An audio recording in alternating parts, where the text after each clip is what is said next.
नमस्ते दोस्तों, स्वागत है आपका हमारे चैनल पर। आप सभी को छोटी दिवाली की बहुत शुभकामनाएं। नरक चतुर्दशी, जिसे हम छोटी दिवाली भी कहते हैं, दिवाली से एक दिन पहले मनाई जाती है।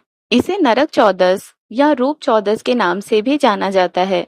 यह त्योहार कार्तिक मास की कृष्ण पक्ष की चतुर्दशी तिथि को आता है और इसका हिंदू धर्म में विशेष धार्मिक महत्व है। इस बार दिवाली की तिथि की वजह से छोटी दिवाली की तारीख को लेकर असमंजस की स्थिति बनी हुई है। कुछ लोग यह पर्व 30 अक्टूबर को मना रहे हैं, तो कुछ लोग 31 अक्टूबर को। आइए जानते हैं छोटी दिवाली का पर्व कब मनाया जा रहा है। उससे पहले आइए जानते हैं नरक चतुर्दशी क्यों मनाई जाती है और क्या है उसे मनाने का धार्मिक महत्व। छोटी दिवाली और पवित्र स्नान का महत्व।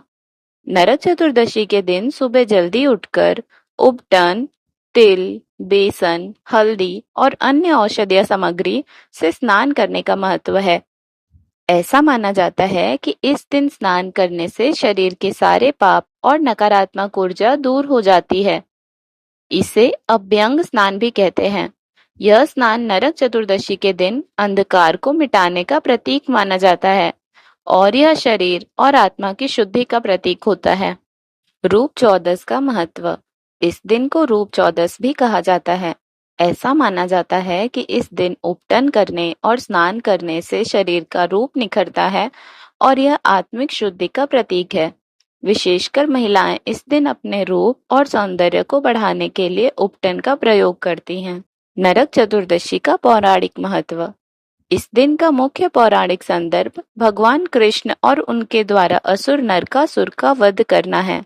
नरकासुर और भगवान कृष्ण की कथा हिंदू पौराणिक कथाओं में बहुत महत्वपूर्ण मानी जाती है। यह कहानी बुराई पर अच्छाई की जीत का प्रतीक है, जो हमें नरक चतुर्दशी के दिन सुनने और मानने को मिलती है। आइए इस कथा को विस्तार से जानते हैं। नरकासुर का जन्म भूदेवी और वराह अवतार, जो भगवान विष्णु का एक अवतार है, उनके संयोग से हुआ था। जन्म के समय नरकासुर को एक शक्तिशाली और पवित्र आत्मा माना गया, लेकिन समय के साथ साथ वह अधर्म और अत्याचार के मार्ग पर चल पड़ा और दानवों के राजा के रूप में कुख्यात हो गया। उसने देवताओं, ऋषियों और मनुष्यों पर अत्याचार करना शुरू कर दिया और उसे अपनी शक्ति का घमंड हो गया।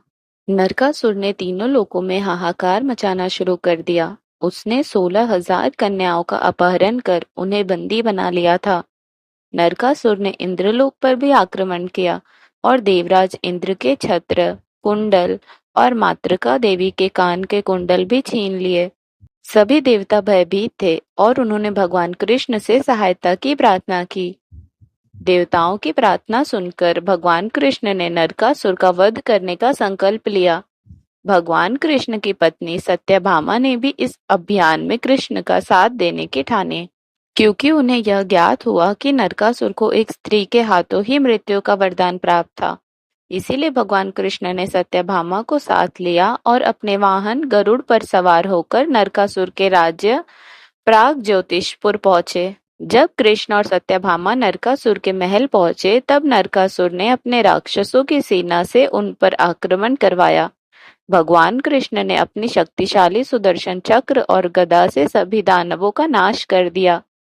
इसके बाद स्वयं नरकासुर ने युद्ध भूमि में कदम रखा।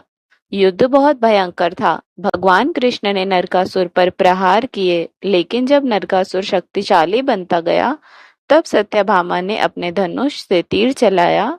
अंततः सत्यभामा के हाथों से नरकासुर का वध हुआ। नरकासुर के अंत के बाद कृष्ण और सत्यभामा ने नरकासुर द्वारा बंदी बनाई गई 16,000 कन्याओं को मुक्त कराया।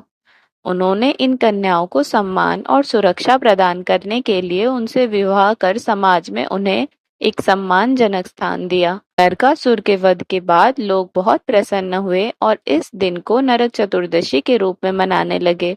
यह दिन बुराई पर अच्छाई की विजय का प्रतीक है। इसे छोटी दिवाली के रूप में भी मनाया जाता है, जहां लोग घरों में दीप जलाकर और बुराई को दूर करने की प्रार्थना करते हैं। इस कथा से हमें यह शिक्षा मिलती है कि अहंकार, अधर्म और अत्याचार का अंत निश्चित है। चाहे शक्ति कितनी भी बढ़ जाए, लेकिन अगर उसका दुरुपयोग होता है तो उसका अंत सुनिश्चित है। नरक चतुर्दशी पर पूजा विधि। छोटी दिवाली के दिन स्नान के दौरान तिल के तेल से शरीर की मालिश की जाती है और अपमार्ग पौधे को सिर के ऊपर से चारों ओर 3 बार घुमाने का भी प्रचलन है। इस दिन सुबह स्नान करने के बाद यमराज की पूजा की जाती है, जिसे यम पूजा कहा जाता है। घर में दीप जलाकर मुख्य दरवाजे पर रखा जाता है, जिसे यम दीप कहा जाता है। इसका उद्देश्य घर के बाहर की नकारात्मक ऊर्जा को दूर रखना है।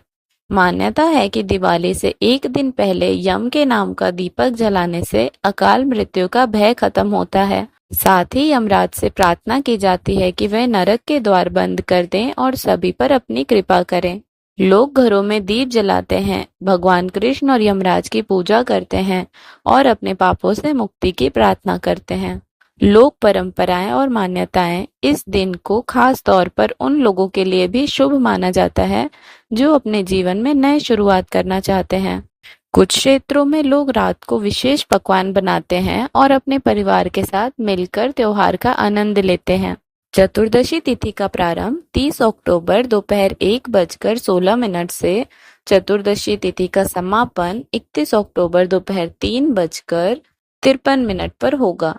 छोटी दिवाली का पर्व हमेशा सायंकाल में मनाया जाता है, इसीलिए छोटी दिवाली का पर्व 30 अक्टूबर 2024 दिन बुधवार को मनाया जाएगा। छोटी दिवाली को सौंदर्य प्राप्ति और आयु व बल की प्राप्ति का दिन भी माना जाता है। कहीं कहीं पर इस दिन हनुमान जयंती का पर्व भी मनाया जाता है।